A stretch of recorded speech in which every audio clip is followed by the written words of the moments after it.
Let's begin. And I'm going to read a portion from A Year to Live by Stephen Levine. And this is under a chapter, it's a really short chapter in the book that he calls Who Dies? And it's kind of a confusing title.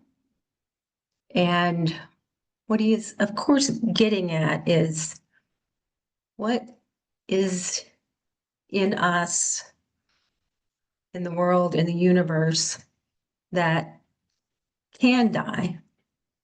And what is it that is eternal?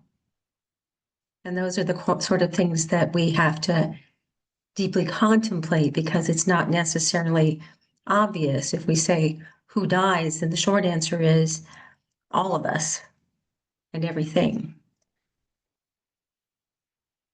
So he says, when we look into the contents of consciousness by which we define ourselves, we find that nothing lasts very long.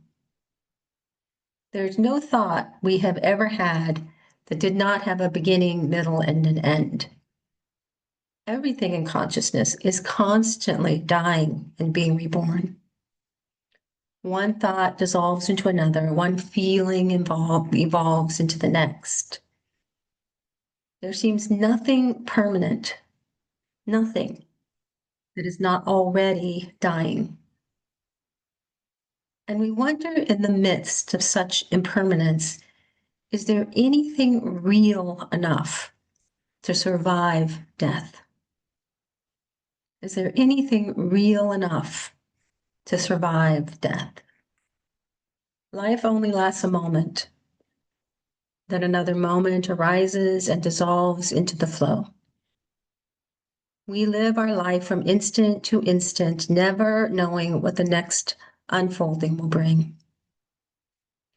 But then something in all this catches our eye. We realize that every experience of our lifetime has been impermanent except one. That there is an unchanging spaciousness in which all our changes float. So it's getting kind of confusing here, and we're trying to wrap our brains around it, but try to just feel into this. We realize that every experience of our lifetime has been impermanent, except one. That there is an unchanging spaciousness in which all our changes float. How could we have overlooked the obvious so completely? From the moment that we became aware, that we were aware, whether at the breast or in the womb or the day before yesterday, there's been a single constant, no matter what else has happened. There's been a consistent sense of simply being. So a consistent sense that we are and that other things are. And it's not being this or that. It's not being a Rebecca or a tree. It's the thisness into which our treasured this and that's can be prevented from disappearing. In fact, this underlying sense of being is as present as we are and does not change from birth to death. It is the constant hum of being in our ever-changing selves. So this is the thing that does not change from birth to death. It is the constant hum of being in our ever-changing selves. When we look directly at this sense of beingness, when we enter it, when we sit quietly within it, we can discover that it's endless. Don't try to name this beingness. You'll only start a holy war. That's why some call it the unnameable. It is pure awareness before consciousness begins to stir. It is the space between thoughts. It is the ocean in which our tiny bubble floats. It is the formlessness upon which form depends. The deathless, which dies again and again just to prove it never dies. So we don't name this beingness, and yet we can feel all that it includes. That this is what holds, what is a part of God, love, and all that is. And the remarkable reality that those of us gathered here in this practice that we do, this is actually what we do, is feel into this beingness. That while all these words that he's saying may be like rattling around in the brain, like what's he talking about? The reality is that we've all experienced this here. When we do the practice, when we go through each stage, we end up in that space of, oh, I can sense my own being. I can sense the beingness in the world. I can sense that there is that thing that's not me and in some way is holding me. This thing that it's got me. And that in my own journey, I have learned to trust. So he says, we have been taught that we need our body to exist, but it's just the other way around. When who we really are departs from who we thought we were, our body and the life we built around the body and all of that. When who we are departs who we thought we were, the body collapses and instantly becomes a disposal problem.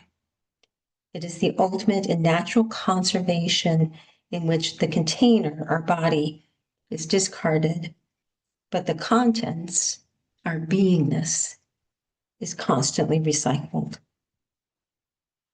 Anything that can die will. My body can die, and it will. That which cannot die won't.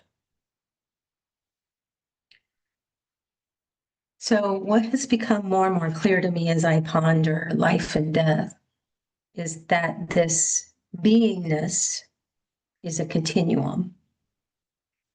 And that within that continuum of beingness, it's almost as though each one of us wink into being, or we take form in a body, and that form will wink back out of being, but the continuum is always there. And our beingness is always in flow with that continuum, so that we don't have to think when a person passes, they're gone. There's nothing left of them. And it's a little different than heaven, where they go to dwell somewhere, maybe keep their personality, but there's some sense that wherever beingness is, that the person, the individual being, is still there as a part of that being. So it is this beingness that we can and do experience here. And being able, most of us here are not imminently facing our own deaths, but being able to know that we can contact that being and know that being is incredibly grounding and reassuring when it does come time to face your own death or your own decline, even. Oh, I recognize my beingness. So surrendered presence helps us. It takes us right there to experiencing that. And the beingness that is encompasses love and God and beauty and even me and even you. It's holding all of us. And it holds us and supports us so that we can live fully be fully alive in all the days that we're given. So I invite us now to practice together.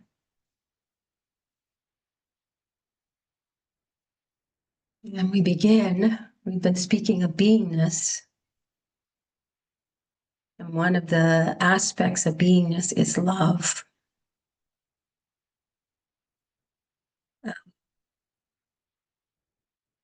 A quick secret, love is my favorite part of beingness. So we recognize how we are present in love right this minute. And we take a breath in and let that breath fill our physical being, our body. And as we let that breath out, let our being drop down into the ocean of love.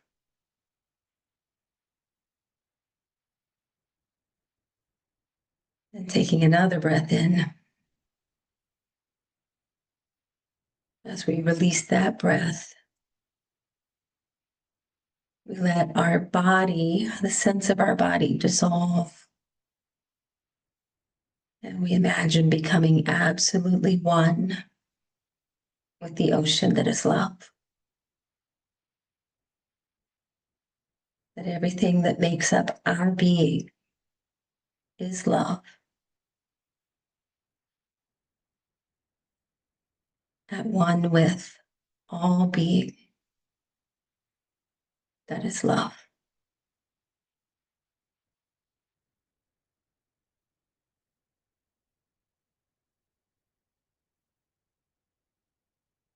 From this place, I invite you to drop down now into your own experience.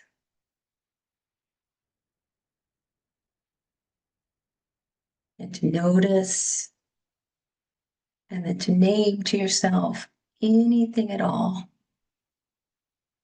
that you notice in your experience right now.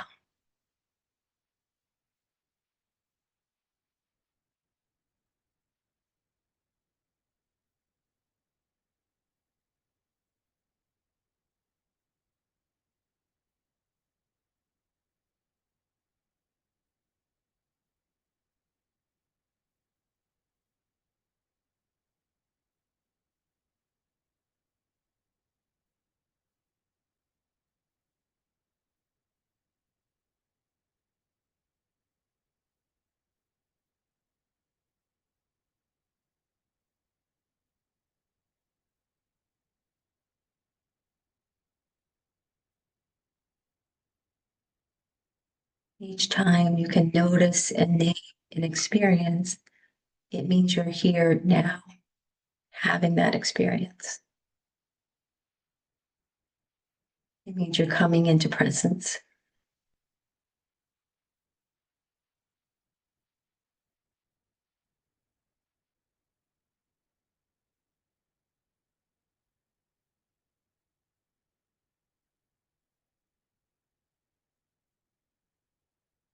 So recalling that we practice in love, we come into presence more deeply in our body, noticing our feet, our lower legs,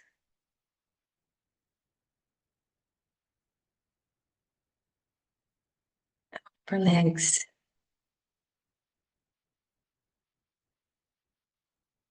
our hips, and our pelvis.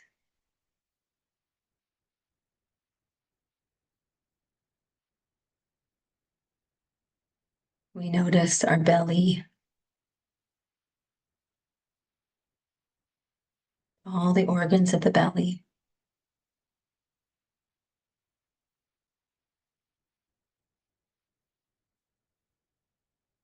We notice our chest,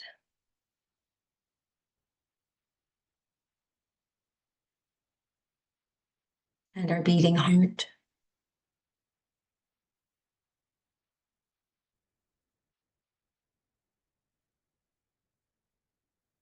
We notice our shoulders,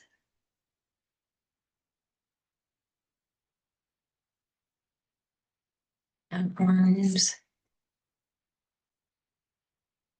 and our hands.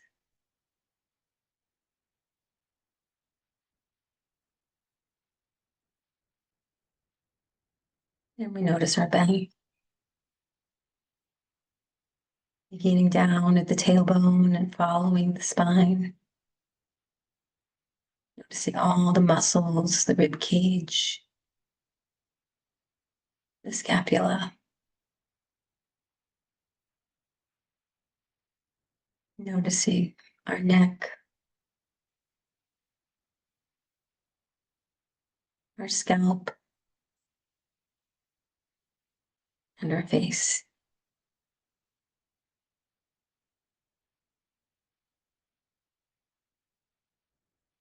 And then noticing ourselves as one whole physical being, recognizing the space you're taking up, where you could feel yourself here now.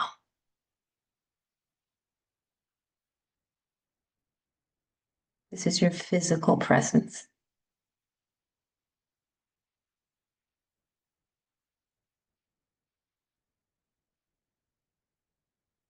Grounding yourself in the body, begin to notice your heart. This is your emotional center, part of you that feels all those feelings.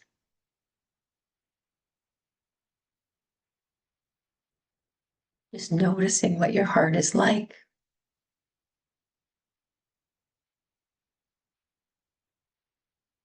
Attending to it.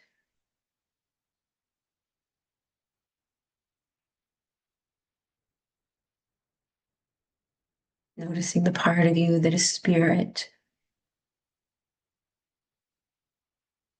Part of you in each of our cells, even between our cells. That is flow and energy. That is the part of us that's our real aliveness.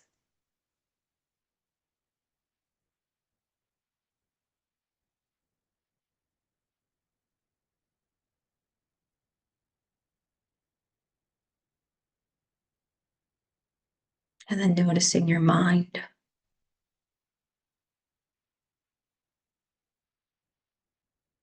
And hopefully the mind is quieted enough that you can become a witness of the mind rather than being caught up in all the thoughts. Either way, it doesn't matter. Just recognize that you are this mind, this thinking part of your being.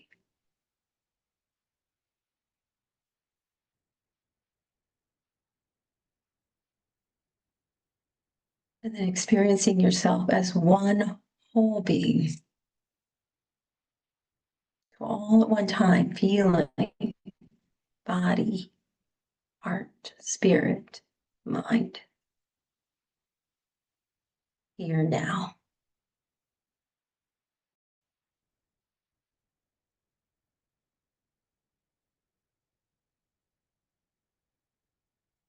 This is what it feels like to be present.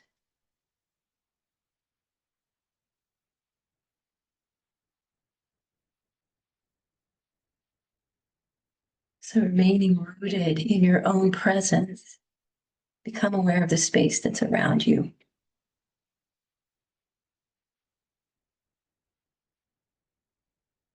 So using your senses, what you can hear, what you can see, what you might be able to smell.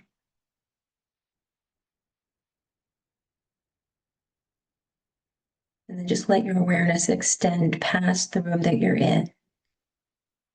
And you become aware of the land upon which you're situated.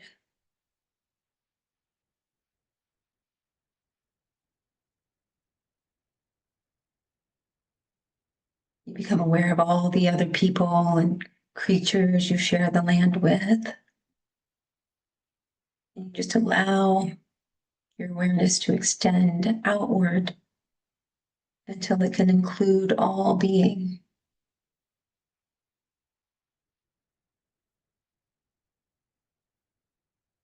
so that we can both feel our presence and the presence of all being, and that we can know we're a part of it.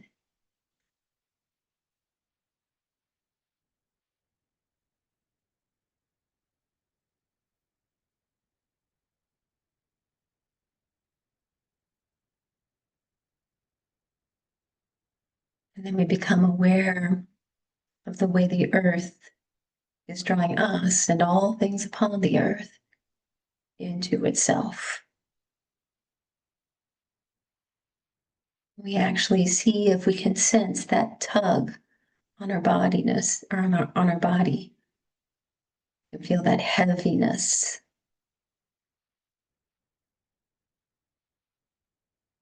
Heaviness of when we lift our hand and we let it go, drop.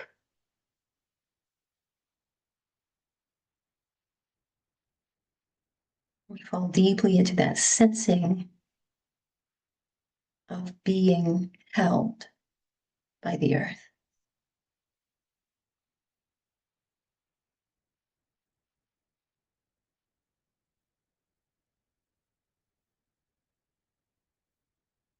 And when we deeply and truly know we are held, we can begin to relax.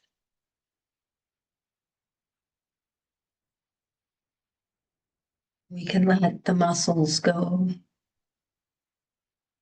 We can let the tension release.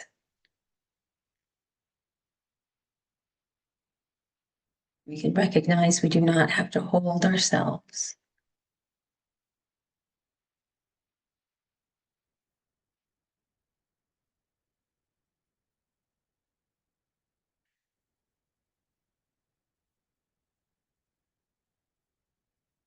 And then becoming aware of love's presence and love's holding, so that our heart relaxes.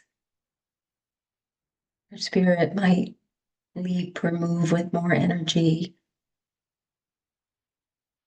as we recognize we are held in love.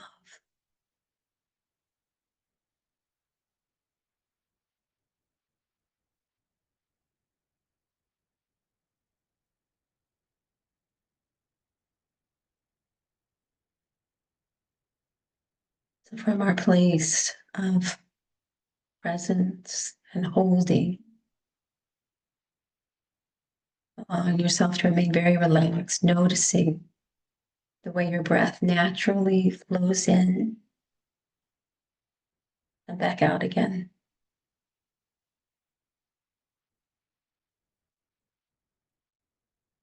Notice how it draws in what is needed and releases what no longer serves.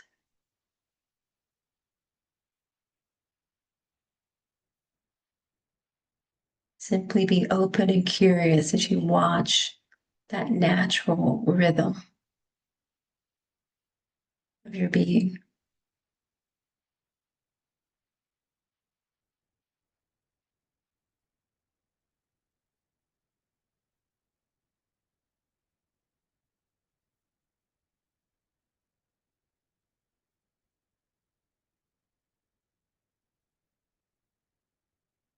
When our breath stays in the natural flow like this, when we receive and let go, we stay in health and wholeness. It's only when we block either one of those that our system will be disrupted.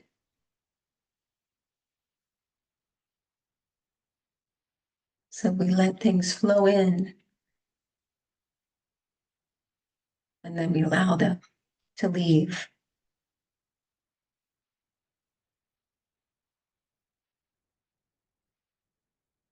And with this next breath, I just invite you to follow that out breath all the way out, riding it just like a wave.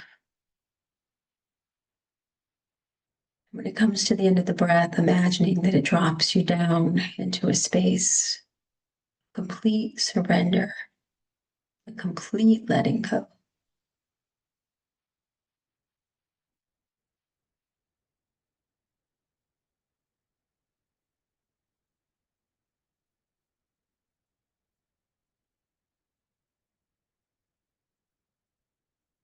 And where we land is in that space of simple being.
This is where we come to the place where we can actually experience that background,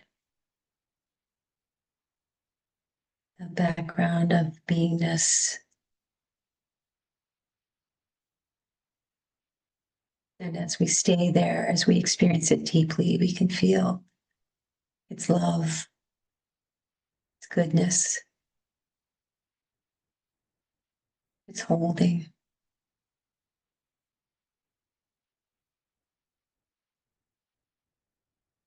And we can learn to trust it to carry us all the way home.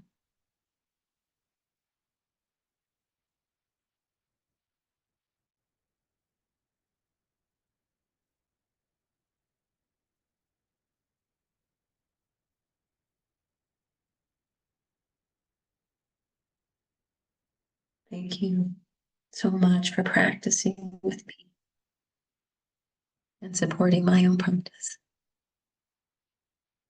I love you all.